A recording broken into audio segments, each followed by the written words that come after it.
Que la grâce et la paix vous soient données au nom de Jésus-Christ notre Seigneur et Sauveur, lui qui est la lumière du monde et le berger de nos âmes.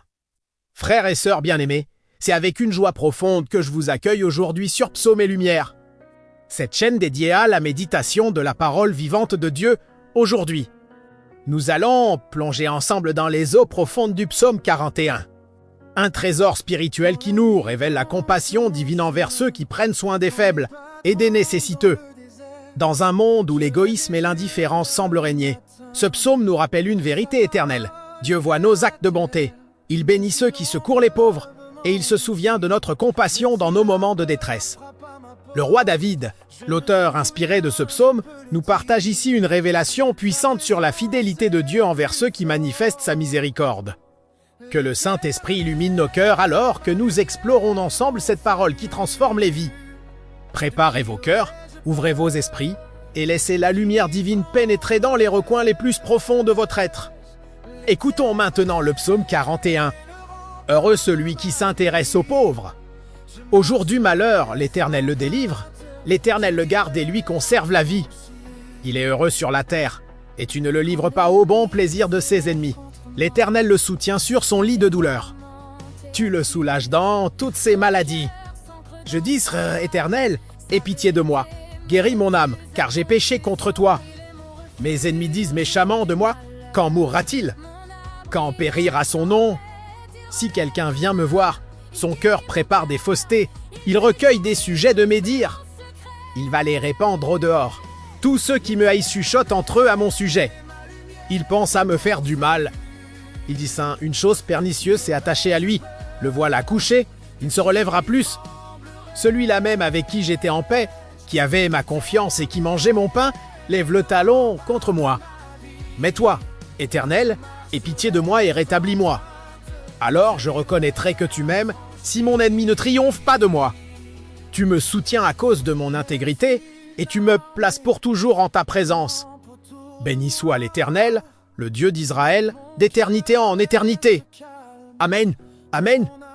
Mes chers frères et sœurs, le psaume 41 commence par une promesse divine extraordinaire. Heureux celui qui s'intéresse aux pauvres. Cette béatitude n'est pas une simple déclaration poétique. C'est un principe spirituel fondamental du royaume de Dieu. David nous révèle ici que notre compassion envers les plus vulnérables attire sur nous la faveur céleste. Remarquez la réciprocité divine, celui qui secourt le pauvre sera loïmim secouru au jour du malheur. C'est une loi spirituelle immuable que Jésus confirmera plus tard en disant « Donnez » et il vous sera donné. Dieu ne reste jamais indifférent devant nos actes de bonté, devant nos gestes de miséricorde envers ceux qui souffrent. Il prend note, il se souvient et il récompense. Le Seigneur promet 4 bénédictions spécifiques à celui qui s'intéresse aux pauvres. La délivrance au jour du malheur, la protection et la préservation de la vie, le bonheur sur terre et la victoire sur les ennemis. Ces promesses ne sont pas conditionnées par notre perfection, mais par notre cœur compatissant. David nous enseigne que la générosité n'est pas simplement une vertu morale, c'est un investissement spirituel qui rapporte des dividendes éternels. Dans nos sociétés modernes où tant de personnes vivent dans la pauvreté matérielle, émotionnelle et spirituelle, ce message résonne avec une actualité brûlante. Chaque fois que nous tendons la main à quelqu'un dans le besoin, nous activons cette promesse divine. L'Éternel devient notre gardien personnel, notre protecteur infaillible. Il nous soutient sur notre lit de douleur, il nous soulage dans toutes nos maladies. Quelle magnifique assurance! Mais le psaume ne s'arrête pas là. David nous montre la réalité de la souffrance humaine et de la trahison. Même le juste, même celui qui pratique la miséricorde, peut traverser des moments de détresse profonde. David confesse humblement « J'ai péché contre toi », reconnaissant ainsi que notre besoin de la grâce divine n'est jamais aboli par nos bonnes œuvres. C'est un équilibre théologique crucial. Nos actes de compassion ne nous sauvent pas, mais ils démontrent la transformation que Dieu opère en nous. Chers amis qui nous suivez sur Psaumes et Lumière, si ce message touche votre cœur, si cette méditation illumine votre esprit, je vous invite chaleureusement à vous abonner à notre chaîne. Cliquez sur ce bouton d'abonnement qui vous permettra de recevoir régulièrement ces paroles de vie. N'oubliez pas de liker cette vidéo pour nous encourager dans ce ministère de diffusion de la parole de Dieu. Et surtout, partagez cette chaîne avec tous vos amis, avec votre famille, avec vos contacts sur les réseaux sociaux. Vous ne savez pas combien de personnes autour de vous ont besoin d'entendre ces vérités qui transforment les vies. En partageant, vous devenez vous-même un instrument de bénédiction, un canal de la lumière divine. Maintenant, poursuivons notre exploration de ce psaume remarquable. David décrit avec une transparence bouleversante la douleur de la trahison.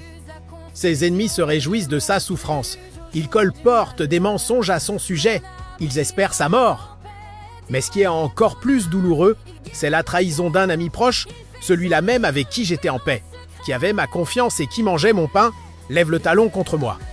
Ces mots prophétiques annoncent la trahison de Judas envers Jésus, et ils nous rappellent que même les serviteurs de Dieu les plus fidèles peuvent expérimenter la trahison et l'abandon. Jésus lui-même citera ce verset lors de la dernière scène pour parler de Judas.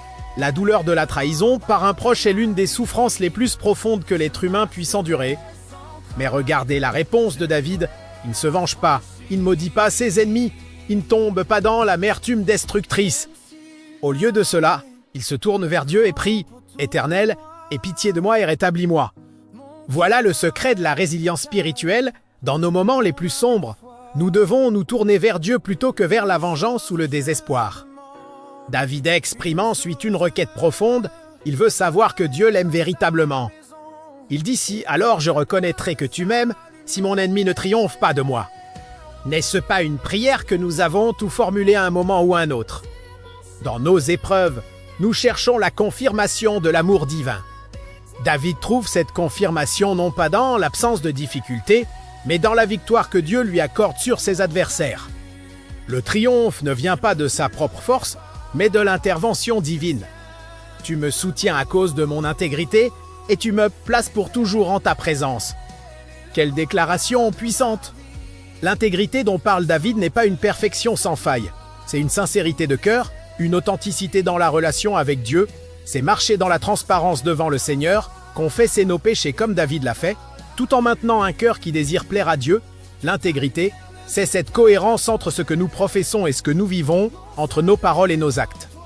Et la récompense ultime de cette intégrité est exprimée dans ces mots magnifiques « Tu me places pour toujours en ta présence ».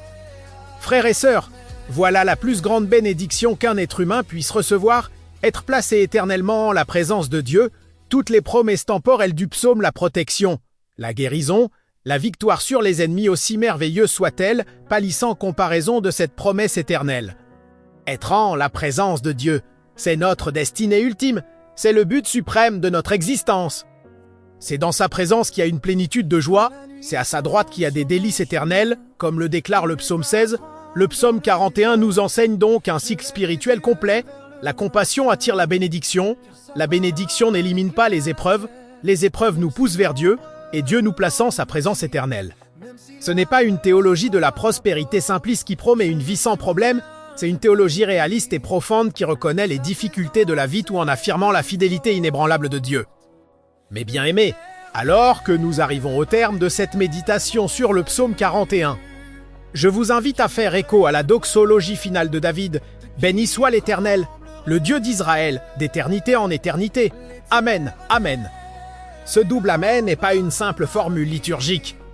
C'est une affirmation vibrante de foi, une déclaration de confiance inébranlable en la fidélité divine. Que vous traversiez en ce moment une période de prospérité ou une saison d'épreuve, que vous soyez entouré d'amis fidèles ou que vous ayez connu la douleur de la trahison, que votre santé soit florissante ou que vous soyez sur un lit de douleur, la vérité centrale de ce psaume demeure. Dieu voit, Dieu se souvient, Dieu récompense, et Dieu reste fidèle. Votre compassion envers les faibles n'est jamais vaine, vos larmes ne sont jamais ignorées, et votre intégrité ne passe jamais inaperçue aux yeux du Tout-Puissant. Le Seigneur vous soutient, il vous garde, il vous place en sa présence éternelle.